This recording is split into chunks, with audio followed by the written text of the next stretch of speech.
taikutaurirai isusu vana vezimbabwe maswera sei ndibaba Chinogurei kuti muno kuti Chamisa akanyarara. Chamisa haasi kuziva zvaari kuita. Chiripo chete ndechekuti tiri kunonokerwa chete, but Chamisa haana kunyarara kwete. Isu mukatinzwa tichitotaura tinenge tichida kutopa puresha yekuti vaChamisa vaite varambe vakasimba, varambe vakamira, ende vaChamisa zvinhu zviitwe nenguva kuitira kuti masupporters avo anovatevera, anovasapota arege kupera kubiwa kana kupera kupararira nenyika nemasango. Isi takakuudzai wanovaona vhidhiyo iro riri kutaurwa iro, munhu ari kutaura nyaya yeInternational Criminal Court yataita kuti nyaya yeZANU haisida kuudza vanhu chokwadi.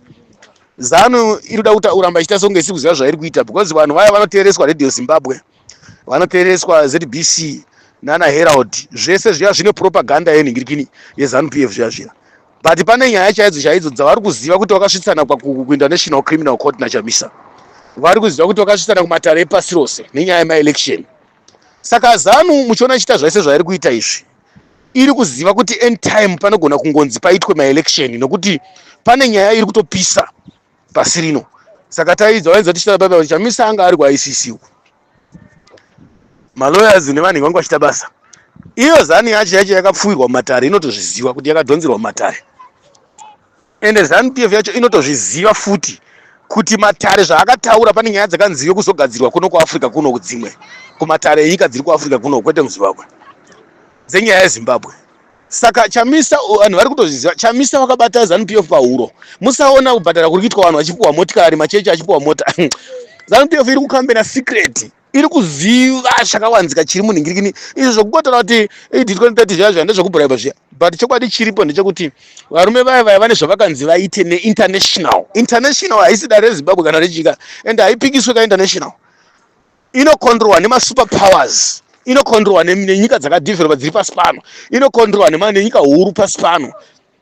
Idzodzo dzimwe dzachona haugoni kudzipikisa kana kudziningirikina. Unenge wakuzoda kutsvaka kuti uitwe wana Gaddafi nana Saddam zve. Unenge wakuda kutsvaka kuti uzoitwa zvimwe zvinhu zvisina nebasa rese zvakazoitwa wana Syria, wana weSyria uyawo. Saka ZANU iri kutozviziva. Izvi zvese zvari kutaura munhu kuti yapera musanyeberwa. Iri kutozviziva kuti ZANU PF iri kudzingidzana nenyaya dzipi, ende Chamisa kunyara kuti zii uri kutoziva zvaari kuita dhamani uyo. Imi munofudza Chamisa akadhakwa, Chamisa apusa kadindini. Izvo zviri kulika kana unokuona izvi, but Chamisa haadi kuti vanhu akurumidze kuudza vanhu kana kuziisa vanhu zvake. Munongoziva mitemo yematare nenyika dzino dzepasi pano ka hazvitenderwa kungofomoka, ende mitemo ine maguidance ainokupaika kana muri munhingirikini. Iyo haina kutaurira vanhu chokwadi, but vane zviri kuitika pakati peZANU navaChamisa maererano nemaelection. Vana veZimbabwe makarivara muri kuti Chamisa akanyarara. Chamisa haana kutombonyarara kana. Asi mukanzwa vana baba Chinogurei vachitaura kuti Chamisa dai inhau yokunonokerwa yokuti tinechiti isusu vana tiri kurwadziwa nekufurirwa kuri kuitwa vanhu nekubhadhara kuri kuitwa vanhu mari munyika, nekufonyerwa pfungwa kuri kuitwa vanhu nekupuwa motikari, fonyerwa kuri kuitwa vanhu vemachechi, fonyerwa kuri kuitwa vanhu nemari, vamadzimambo masabhuku, fonyerwa kuri kuitwa vaimbi nemari nechichi. Saka ZANU iri kuziva zvairi kuita inonzi secret campaigning. Vatsotsi varume vezana vari kuzviziva kuti pane zvinoda kuitika. Kwese kuprepare kwana Tagwirei kunzwa mudhuse kuti dini kwese uko. Pane nyaya iripo paground yakasimba yokuti wada kushandisa mari. Chokwadi chiripo nechekuti mhuri yeZimbabwe, ndini baba Chinogurei, maelection ari kuuya. Ende maelection ndiwo ari kuitwa 2030 yamukutora muri kunyeberwa neZANU. ZANU haisiro nyika vanhu. Ani mazvona vanenge vachitenderana nani zvinhu izvozvo. Iri kuzviziva ZANU PF. Yakanzi iende kunogadzirisa mareforms, yakanzi iende kunoita nhau yemaelection kasanyaya dzemaelection. Ndava munyika makagadzirwa makabikwa maelection mbodza akakondemwa neUnited Nations, neSADC, African Union, European Union, America, Carter Center nemaorganization emunyika chaiwo akazvishora, akazvipikisa, akazvishora, akazvikondema. Saka vari kuzviziva kuti havatorina kana umbowo, because iyo SADC pachayo it's a witness. Carter Center it's a witness. Kana Chamisa even akaenda kuICC, Carter Center yaenda nema-V11 ayo. African Union yaenda nema-V11 ayo. SADC yaenda nema-V11 ayo ayakatora umbowo yakabudisa pamuromo zvokuti yakazogadzana nakagwazvira basa izvi. But iyo pachezvayo ichitaura pazuva emaelection inomira nechokwadi chayakataura SADC. vana katasenda vana European Union vanenge vane malawyers anomirira manhingiriki mabandiko iwayo maorganization emunyika chaiwo anoona nezvekuvhotisize mamwe acho. Saka Zeki nana Munangagwanezana havagoni kuzomira vachizvidefenda kuti vakaita maelection ari right kana kuti ari clear kana kuti ari free and fair. Kunyemberana vari kuzviziva kuti havagoni kupupura, havagoni kumira kana kubuda pachena mazvona. Saka nyaya iripo ndeyekuda kuvhiringidza kuda kuvhonyongodza kudidi. Imi munobvunza kuti wande kushane wande ichamisa panobuda achitaura wake mukati menyika kana kuti naye michamisa naye zvakadai. Munofunga kufa kwenyu aita rombera kanyaya kuita se toshama hangu vanhu vazhinji vaitaura achamisa hana zvaari kuita.